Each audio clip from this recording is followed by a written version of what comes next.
आइए जानते हैं देश और दुनिया की सिलेक्टेड काम और महत्वपूर्ण 25 बड़े खबरें सिर्फ 10 मिनट में। तो दोस्तों, अभी तक आपने इस वीडियो को लाइक नहीं किए तो वीडियो को लाइक करके चैनल को सब्सक्राइब जरूर कर लीजिए। मालदीव के लोग अब करेंगे भारतीय यूपीआई का इस्तेमाल, जहां पर कैबिनेट में 2 दिनों की समझौता के बाद मिली मंजूरी।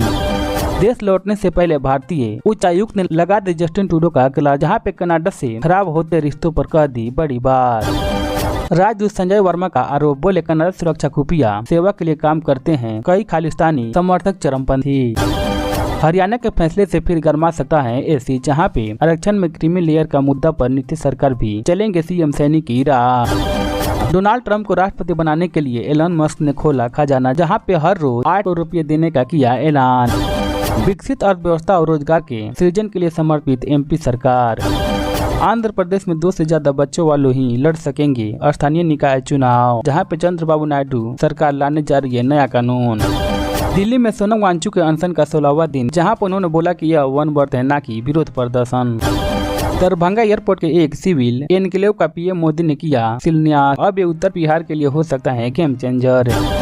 दीपावली और छठ पर्व पर 31 अक्टूबर से 2 नवंबर तक बैंकों की छुट्टियां रहेगी। खुदरा विक्रेता में प्राकृतिक गैस की आपूर्ति में कटौती, जहां पे 4 से 6 रुपये महंगे हो जाएंगे सीएनजी गैस। महाराष्ट्र से झारखंड तक इंडिया गठबंधन में खटपट, जहां पे हेमंत को आज आंख दिखाएंगे तेजस्वी, तो वहीं पर एमबीए का झगड़ा सुलझाएंगे शरद पवार। छात्रों का विदेश जाना बीमारी प्रणाली का लक्षण है, जहां पे उपराष्ट्रपति धनखड़ के बयान पर जयराम रमेश का तंज। कांग्रेस सरकार का बड़ा फैसला, जहां पे यूपी में नहीं लड़ेंगी उपचुनाव, महाराष्ट्र से सपा से करेंगी एस्कॉर्ट से। मेरठ में थूकने को लेकर छात्रों में खूनी संघर्ष, जहां पे 10वीं के छात्र ने बस में घुसकर 2 साथियों को मारी गोली। मेरठ में लापरवाही बरतने वाले 3 थाना प्रभारियों पर गिरी गाज, जहां पे वीडियो कॉन्फ्रेंस पर एसएसपी ने ली लाइन हाजिरी। जम्मू कश्मीर आतंकवादी हमले में 1 डॉक्टर और 6 श्रमिकों की मौत, जिस पर प्रियंका गांधी बोली निर्दोष नागरिकों की हत्या हुई है। कैबिनेट मंत्री खुड़िया ने किया ऐलान, जहां पे ये बोले पंजाब में जानवरों के लिए शुरू होगा टीकाकरण अभियान। यूपी उपचुनाव में अखिलेश यादव की रणनीति पर चलेगी बीजेपी, जहां पे 9 सीटों पर इनको मिल सकता है टिकट। अमेरिका चुनाव में ट्रंप ने एमसी डोनाल्ड का पैर छुआ और कमला हैरिस ने पूजा अर्चना की। पत्नी को नोएडा की जगह बिहार में रखना चाहता था पति, लेकिन वो बॉयफ्रेंड के साथ भाग गई बेंगलुरु। शनिवार की हत्या के बाद अब इजराइल ने गाजा पट्टी में मचाई तबाही, जहां पे हवाई हमले में 87 लोगों की हुई मौत। बहराइच हिंसा पर रामगोपाल मिश्रा से जुड़ी बयान पर नुपुर शर्मा ने मांगी माफी, कहा जो सुना था वही दोहराया था। अमित शाह आज राष्ट्रीय पुलिस स्मारक पर श्रद्धांजलि अर्पित करेंगे।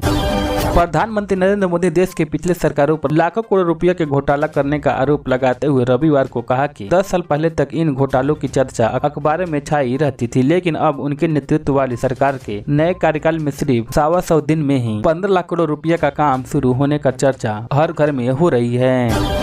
उत्तर प्रदेश स्थित बहराइच में हुए दंगे और रामगोपाल मिश्रा की हत्या पर भारतीय जनता पार्टी की पूर्व नेता नुपुर शर्मा ने पहली बार प्रतिक्रिया दी है और लंबे अरसे बाद सार्वजनिक कार्यक्रम में पहुंचकर शर्मा ने कहा 22 वर्षीय रामगोपाल मिश्रा की हत्या क्रूर थी। प्रधानमंत्री नरेंद्र मोदी ने रविवार को उत्तर प्रदेश की प्रगति के लिए राज्य के प्रमुख और दोनों मुख्यमंत्री समेत पूरी टीम की सराहना की, जहां पे प्रधानमंत्री ने अपने संसदीय निर्वाचन क्षेत्र वाराणसी के सिगरा स्थित स्पोर्ट कॉम्प्लेक्स में आयोजित एक कार्यक्रम में राष्ट्र को समर्पित 6700 करोड़ रुपए की विकास परियोजनाओं का लोकार्पण करने के बाद अपने संबोधन में उत्तर प्रदेश के विकास पर संतोष जाहिर किया। महाराष्ट्र विधानसभा चुनाव में सिर्फ 1 महीना का समय बचा है। ऐसे में राष्ट्रीय स्वयंसेवक संघ ने राज्य में भारतीय जनता पार्टी के नेतृत्व वाले संगठन के पक्ष में जनमत तैयार करने के लिए बड़े पैमाने पर संपर्क कार्यक्रम शुरू किए हैं, जहां पे सूत्रों के मुताबिक संघ में अपने सभी सहयोगी गठनों के साथ स्वयं कर लोगों से बातचीत शुरू कर दिया है। प्रधानमंत्री नरेंद्र मोदी ने फिर से परिवारवादी राजनीति को लेकर देश को आगाह किया है और उन्होंने रविवार को चेताते हुए कहा कि यह भारत के लिए बहुत बड़ा खतरा है। हालांकि उनकी इस हिदायत पर असर भारतीय जनता पार्टी पर पड़ना नहीं नजर आया। ऐसा इसलिए क्योंकि उसी रोज महाराष्ट्र में विधानसभा चुनाव 2024 के लिए बीजेपी ने उम्मीदवारों के लिए जो पहली सूची जारी की थी, उसमें नेताओं के रिश्तेदारों की जगह मिली थी। कॉमेडियन कुणाल कामरा ने एक बार फिर ओला और उसका फाउंडर भावेश अग्रवाल को घेरा है। इस बार आरोप लगाया जा रहा है कि ओला सर्विस सेंटर पर बाउंसरों की तैनाती कर दी गई है। हालांकि इसे लेकर कंपनी की तरफ से आधिकारिक तौर पर कुछ नहीं कहा गया है। जहां पर इससे पहले कामरा ने ओला की सेवाओं को लेकर कंपनी की आलोचना की थी, जिसके बाद अग्रवाल और उनके बीच सोशल मीडिया पर भी नोकझोंक हुई थी।